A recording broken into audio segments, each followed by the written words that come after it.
11h-13h sur Europe 1, Pascal Praud et vous. Le contrôle technique devient obligatoire à partir d'aujourd'hui pour les scooters et les motos. Freins, guidons, feux, fuite. Alors, on a quelques motards avec nous, Michael. Alors, vous pas êtes du tout. pas motard, mais, mais bon, Laurent n'est pas motard, Non, je voiture. crois. Vous, Monsieur Guénec, Non. vous n'êtes ni motard, Rien du ni tout. Pas de chance, automobiliste. Piéton. Vous êtes Piéton, mes pieds. Voilà. Voilà, Pardon. piéton. Cum pédibus, jambus. Ah, alors ça c'est... Cum pédibus, jambis. Ça, c'est prendre ses jambes à ses pieds, Non, non, c'est pas avec, non, c'est pas prendre ses jambes, c'est une expression, voilà, c'est pas aller à pied. Voilà, aller à pied. ça veut juste dire aller à pied. Oui. Donc vous avez dit aller à pied sur un ton très solennel, alors que c'est juste aller à pied, quoi. Juste Ouais. aller à pied. Ah, vous en portez vite, hein. Et alors, tiens, il y a une très belle chanson d'Yves Montand. Moi, je suis venu à pied, doucement, sans me presser. Vous connaissez cette chanson? J'ai marché à pied, à pied. Il va nous la retrouver, notre Bien ami sûr, Julien. je cherche. Je vais à pied. C'était la première chanson qu'il chantait à l'Olympia, Yves Montand, lorsqu'il avait fait son retour sur scène en 1981. Moi, je suis venu à pied, doucement, sans te presser. C'est ça aussi notre émission, Mais je Michael. vois ça, hein, malheureusement, malheureusement. Bon, Belle découverte. et alors là, on n'est pas du tout à pied, puisque nous sommes avec Isabelle. D'abord, on va écouter Isabelle Lebray, elle est porte-parole de la Fédération française des motards en colère. Elle était ce matin sur Europe 1 et elle, visiblement, elle boycotte, je l'ai entendu dans les journaux de la matinale. Nous boycottons le contrôle technique qui n'apporte rien en termes de sécurité pour les usagers des deux roues motorisées. Parce que pour l'instant, depuis les déclarations de Clément Beaune qui avait fait le vœu pieux d'un contrôle technique à 50 €, pour l'instant, nous on a relevé des contrôles techniques entre 69 et 94 € pour un contrôle technique visuel qui va permettre de faire le tour du véhicule, ce que nous on fait avant de partir en fait à chaque fois. Et Madame Lebray pense que, en termes de sécurité, ça ne changera rien. Quand le contrôle technique a été mis en place pour les voitures en 92, les statistiques démontraient que l'origine technique du mauvais état du véhicule générait 17% des accidents. Les statistiques de la mutuelle des motards qui a épluché plus de 18 000 dossiers d'accidents montrent que l'état du véhicule est en cause pour les deux roues motorisées sur 0,3%. Donc en termes de sécurité, ça n'est rien. Alors que l'infrastructure routière pour l'ensemble des accidents, tout transport confondu, on est à 30%. Oui. Donc si vous voulez vraiment, si on veut vraiment qu'on ait une amélioration au niveau de la sécurité, la première des choses à faire, c'est entretenir les routes. Si le véhicule a été immatriculé avant le 1er janvier 2017, le premier contrôle sera à réaliser au plus tard le 31 décembre 2024. Donc c'est quand même 7 ans plus tard, un contrôle de sécurité tous les 7 ans, ça me paraît pas... Moi je suis pas un spécialiste évidemment des deux roues, mais qu'il y ait un contrôle de sécurité tous les 7 ans, ça me paraît pas... Pour échelonner les contrôles des véhicules dont la date anniversaire de la mise en circulation tombe avant le 15 avril, doivent effectuer d'ici le 14 août 2024. Plus de 2,5 millions de personnes sont appelées à effectuer leur premier contrôle technique réglementaire dès 2024, selon l'organisation représentant des professionnels du secteur. 87 motifs de défaillance majeure nécessitent une contre-visite, obligeant de revenir dans les 2 mois suivants avec le véhicule réparé. Et le contrôle est valable 3 ans. En cas de revente du véhicule, un procès-verbal de contrôle technique de moins de 6 mois doit également être fourni. Ce sont les mêmes règles que pour la voiture. Il y a un contrôle technique pour la voiture. Que voulez-vous dire, Monsieur Guénec? Que Florian Carassoumaillan a un scooter. Il est concerné, lui. Oui, mais il date de quand, votre scooter, Florian? Il a 1 an et demi. Donc, a priori, vous êtes tranquille pour un moment. Oh mince. A priori, oui. Après, j'ai un deuxième scooter qui, lui, ne Vous avez passe deux pas scooters. le contrôle technique. Pourquoi vous avez 2 scooters? Alors, j'ai un 50 cm3 Vespa Oui, et j'ai un 125 mais pourquoi vous en avez 2? parce que le premier, je l'ai pas vendu encore. Le premier, c'est lequel? C'est C'est le le 50? Vespa. Oui. Et pourquoi vous 50. l'avez pas vendu? Je m'en suis pas occupé. Ah bon? Vous le vendez combien? Je le veux bien. moi. Et ça vaut combien, un 50 cm3 Vespa? 2000 € environ. 2000 €? Oui, c'est un 2 temps, c'est un vieux modèle. Un 2 temps, ça veut dire quoi? C'est un moteur qui est en 2 temps. C'est comme la valse? La deux Une vitesses. valse à 2 temps. Talilalilali. Talilalilali. C'est quoi? Il a 2 vitesses? Non, c'est juste le moteur qui a moteur. 2 temps. C'est un vieux modèle en fait. Donc, C'est un vieux modèle. Ouais. 2000 €, c'est une arnaque. Pourquoi il le vend 2000 €? mais il date de quelle année, votre scooter? Je sais pas, je l'ai racheté à mon père. Donc je sais. Vous avez racheté à votre père un scooter? Non, si en Ça se plus passe vous de faites- père en fils sur 5 si vous générations. achetez à votre père, il vous vend vend son scooter. Absolument. Il est sympa, il pourrait vous le donner quand même. Ah, ça non, mais je l'ai eu à un bon prix. Bon, ah bah oui, quand même. Mais...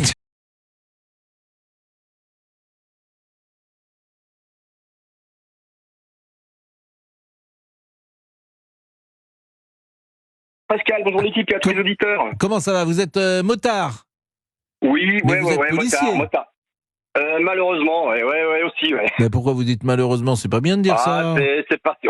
C'est un peu ironique. C'est un peu ironique quand on voit ce qui se passe, notamment avec les rodéos, par exemple. Bah oui, mais faut être fier de son travail et puis aimer son travail. Autrement, faut faire autre chose. C'est pas gentil non plus ce que je dis, mais. Ah non, c'est pas évident surtout, mais bon. Oui. Non, c'est un petit point d'ironie concernant justement vous êtes jeune. le contrôle. Ouais, une quarantaine d'années, donc je suis pas encore trop vieux, ça va. Bon, et qu'est-ce que vous pensez? Est-ce qu'il est efficace, ce contrôle de sécurité? Est-ce que vous le validez? Pour ma part, non, comme je disais aux collègues ce matin, non, je ne serai pas objectif. Pour moi, ça sera c'est absurde. C'est absurde parce que ça va cibler qui? Ça va cibler les gens qui servent de leurs deux roues au quotidien, on va dire les gens qui entretiennent leur véhicule. Malheureusement, si on essaie de cibler les auteurs d'infractions routières, notamment les rodéos, jamais ils viendront se présenter faire un contrôle technique, ces gens-là. Jamais ils viendront. Oui, mais s'ils viennent pas, ils seront sanctionnés lorsqu'ils seront contrôlés par la police. Pascal. Par la Par police. qui, Pascal? Vous êtes par la police, vous contrôlez jamais les personnes. Mais vous savez comment ça se passe, les rodéos, Pascal, ou pas? Non, d'abord, j'ai l'impression qu'il y en a un peu moins de rodéos quand même aujourd'hui qu'il n'y avait il y a 2-3 ans. Alors peut-être qu'on en parle un peu moins, mais il suffit d'avoir des comptes Snapchat ou WhatsApp et pour voir que ça pullule et puis que c'est la grande mode actuellement et puis que c'est... Non mais le rodéo, c'est pas le sujet là. Là, on est sur le contrôle. Est-ce que, en soi, un contrôle technique, au-delà du fait que certains ne viendront pas, est-ce que ça vous paraît, sur le plan de la sécurité, quelque chose d'important? Alors comme l'a dit tout à l'heure votre interlocutrice de la FFMC, franchement non, parce que le motard, il entretient son véhicule, il sait que c'est sécurité, il s'équipe, il a son équipement, il a ses gants, il a son casque, il a ses bottes, il a son blouson, il a tout. Le véhicule, alors il n'y a pas de règle absolue. Je dis pas qu'il n'y a pas un ou deux véhicules qui vont pas être en état de rouler en sécurité. Mais en majorité, c'est des véhicules qui sont entretenus. On sait que c'est notre sécurité, on se met en danger, on met en danger les autres. Vous êtes plutôt sur sur la voie de Madame Isabelle Lebray, porte-parole de la Fédération française des motards en colère. Mais complètement. Sur la ligne. Vous êtes sur sa ligne. Ouais. Bon, écoutez, moi, je vous fais confiance parce que je ne connais mal ces sujets. Donc, si vous me dites qu'en termes de sécurité, ça ne change rien, mais c'est du déclaratif, c'est-à-dire que les gens sont obligés, ils ne sont pas obligés, plus exactement, d'y aller, et ils doivent le faire, mais évidemment, on va pas les prendre par la main s'ils ne veulent pas le faire. Ils se feront prendre le jour où il y a un contrôle, mais s'il n'y a pas de contrôle, ils se feront jamais prendre. C'est ça, c'est un peu ça, ouais. Donc sauf à la vente quand même, parce que si à la vente, t'es obligé de faire, si tu veux vendre... comme un véhicule normal, oui, comme un véhicule normal. Mais bon, on arrive toujours à passer entre les mailles du filet, donc c'est pas quelque chose. Ah oui, c'était régulièrement. Dans le cadre de mon travail, c'est régulièrement que je contrôle des véhicules qui sont vendus en l'état sans contrôle technique, parce que les gens sont malheureusement tellement pris à la gorge qu'ils achètent un véhicule. Ouais, à côté, en banlieue lyonnaise, ouais. Et vous êtes indiscret de vous demander ce que vous faites ou vous souhaitez garder une forme d'anonymat dans votre témoignage? Bon, on essaie de garder l'anonymat, mais après, on va garder l'anonymat quand même, je préfère. Bah oui, parce que, effectivement, comme vous me paraissez pas forcément, en plus, si vous dites que vous n'avez pas trop travaillé dans la police, faut peut-être pas que ceux qui vous dirigent... c'est pas que j'aime pas, mais bon, c'est vrai que c'est une petite déception. Ça fait combien de temps que vous êtes dans la police? 16 ans. Bon, écoutez, merci en tout cas, Vincent, de ce témoignage. Je vous vois bien sur une Harley Davidson, comme ça, tac, tac. Non? Je vous vois bien posé comme ça sur une Harley. Les cheveux au vent. Mais moi, j'avais 23 ou 24 ans, j'avais fait la route 66 pendant tout un été avec des amis sur la route 66, sur une Harley Davidson et quelques amis. On était partis 3 semaines. Ah, vous étiez un motard, vous, quand même? Oui. Bien sûr. J'ai du mal à y croire. On devrait jouer à est-ce que c'est vrai ou pas. Tu vois, le type, c'était un bon jeu. Il y avait ça dans le temps, dans les émissions de télé ou de radio. Quelqu'un disait quelque chose, il fallait savoir si c'était vrai ou faux. Ah oui, ça existe encore, pardon. Oui, bien sûr. Et à votre avis, ce que j'ai dit, c'est vrai ou c'est faux? C'est faux. Vous ne parlez pas anglais, vous n'aurez jamais su vous débrouiller aux États-Unis. D'abord, je parle très bien anglais. non. Je parle mieux anglais que je ne conduis des Harley Davidson, si vous me Ah oui, permettez. d'accord. Bon, bon, vous n'avez jamais fait de moto alors. J'ai fait de la moto, vous avez tort. J'ai entre 14 ans, j'ai eu un 103. Oui, une mobilette. J'ai eu un 103 orange à 14 ans et j'ai eu un scooter jusqu'en 92-93 et après j'ai eu peur. Peur de. Mais peur dans Paris, vous êtes marrant. Voilà, donc Ah oui, oui, bien sûr. J'avais un scooter et un jour il a été volé et puis je crois que j'en ai pas repris un. Ah, il a été volé carrément. Bah, il me semble, oui. Ah oui. Bah, les temps sont durs, les temps sont durs. Non, c'est pas ça, mais ça fait peur. Ça fait peur, voilà. Moi, je suis un peu peureux. D'accord, bon bah très bien. Voilà. Bon, il est On perd plus 12h28. rien. Vous avez trouvé Je vais à pied de Yves Montand ou pas? Oui, on voulait revenir de pub avec pour vous faire la surprise. voilà. Bien ça, vu. Ça, c'est une belle Vous surprise. fêterez la À tout de surprise. suite. Ouais, bien joué. Et vous aussi, faites comme Vincent. Appelez-nous, parlez-nous du contrôle technique obligatoire pour les 2 roues au 01 80 20 39 21. Pascal Pro et vous revient dans un instant sur Europe 1. 11h, 13h, Pascal Pro sur Europe 1. Allô C'est le décalage. En fait, en distanciel ou en présentiel, il dort. Fabrice Laville, je le rappelle, qui est notre réalisateur bien-aimé, qui est parti pour Morlaix. DJ Fab. DJ Fab. Vous êtes où? Vous en êtes où? Vous en êtes à quelle crêpe, là, à 12h36? Vous avez attaqué Oh là là. la complète? Oh là là, on parle plus en crêpe, on parle en volée de cidre, cher Pascal. Oui, je vois. Bon, tout va bien? Ah, tout va bien, là, je suis dans ma voiture en direction de la gare, puisque je vais chercher notre amie Gégé à la gare. Elle arrive par le train, vous savez. Ah, parce que vous allez vraiment la chercher à la gare? Ah bah oui, je vais la chercher, je vais rencontrer Colette, c'est l'occasion jamais de lui demander la main de sa fille. Eh ben, écoutez, c'est bien. Vous êtes avec votre propre épouse, peut-être, en vacances quelques jours? Je vous entends très mal, là, Pascal. D'accord. Bon, et alors vous avez pris vous êtes à l'hôtel, vous êtes en camping, vous avez loué une maison, vous avez une maison particulière vous-même? Une jolie maison, oui, sur un site où on peut louer des belles maisons, oui. D'accord. Bon, bah écoutez, faites-nous des photos, passez une bonne semaine. Je peux pas vous dire reposez-vous bien, parce que ça c'est plutôt à Paris que vous faites ça. Oui, je me repose pendant l'émission, je prends des vacances sur la Gibraltar. Là, c'est toujours un moment d'activité pour vous, les vacances. Et oui,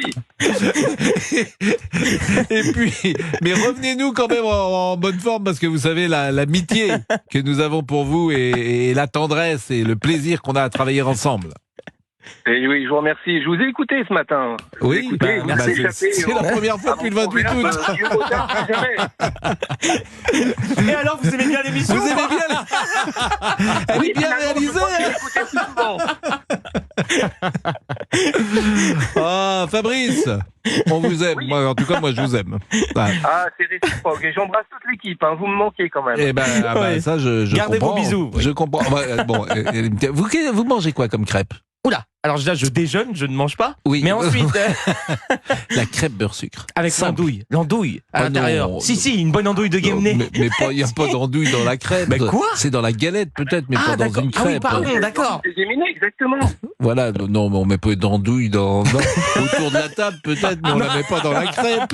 Moi, j'ai jamais vu de. Non, ça sent bon Non. l'andouille, j'aime bien. Oh oui, Ouais, non. mais j'aime la crêpe, la crêpe beurre sucre à l'ancienne. Vous Ah voyez, oui, vous êtes rustique. Exactement. Bon. On a terminé avec le contrôle technique où Frédéric est là. Non, Frédéric est là, qui fait de la moto et on parle.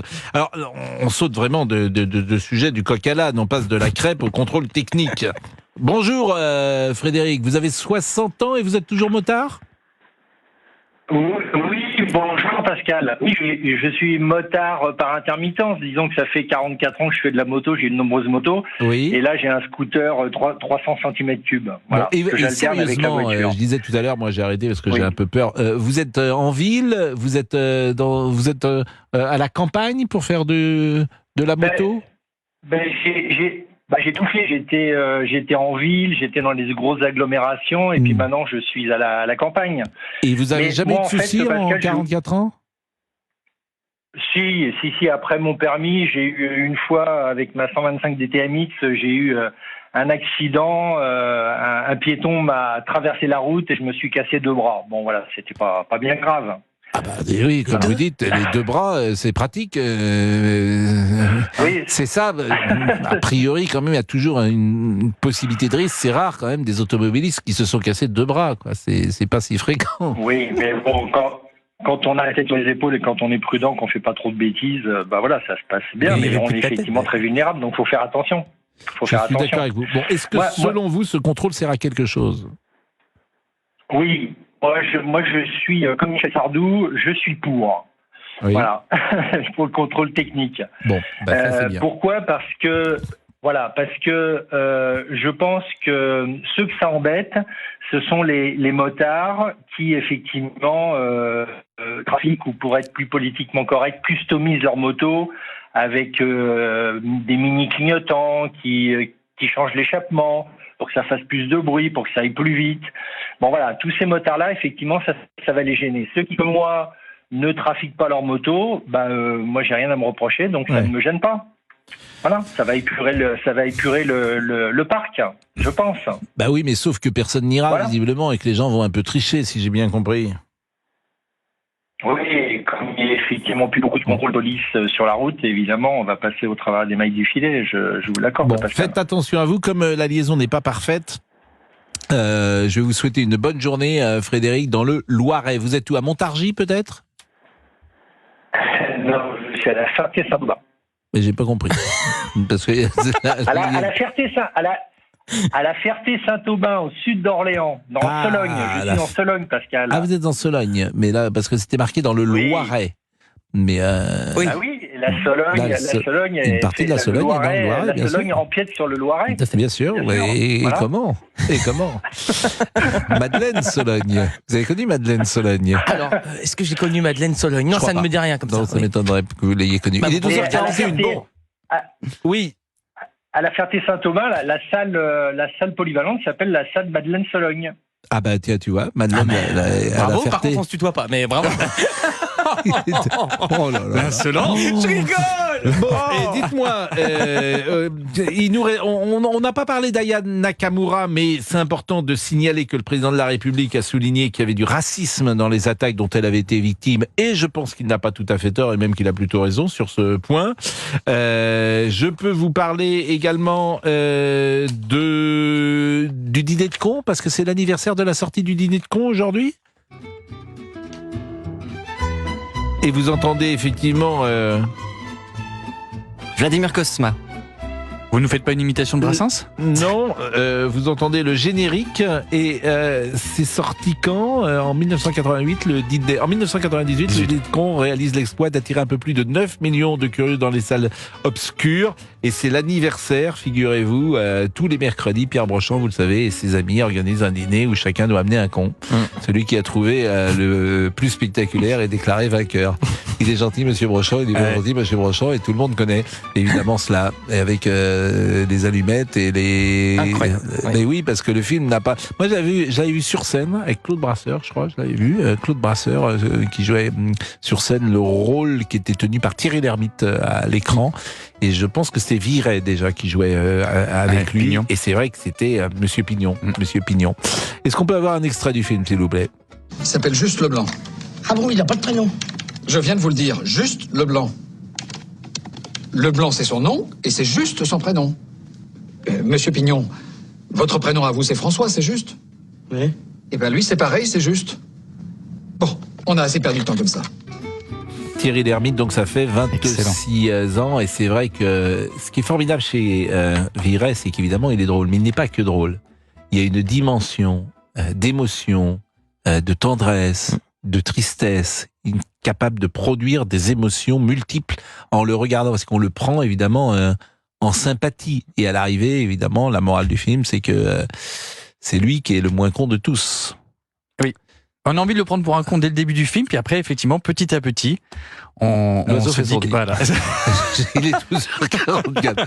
Je vois que vous m'écoutez avec attention, mais ça me fait plaisir. Bon, allez, la pause et la pub. Et qui arrive ? Monsieur Tessier. Oh là là, le grand débrief. Oh là là, il a l'air en forme avec les muscles saillants. Oui. Non. La suite de Pascal Pro et vous, c'est dans un instant sur Europe 1. À tout de suite. Appelez Pascal Pro au 01 80 20 39 21.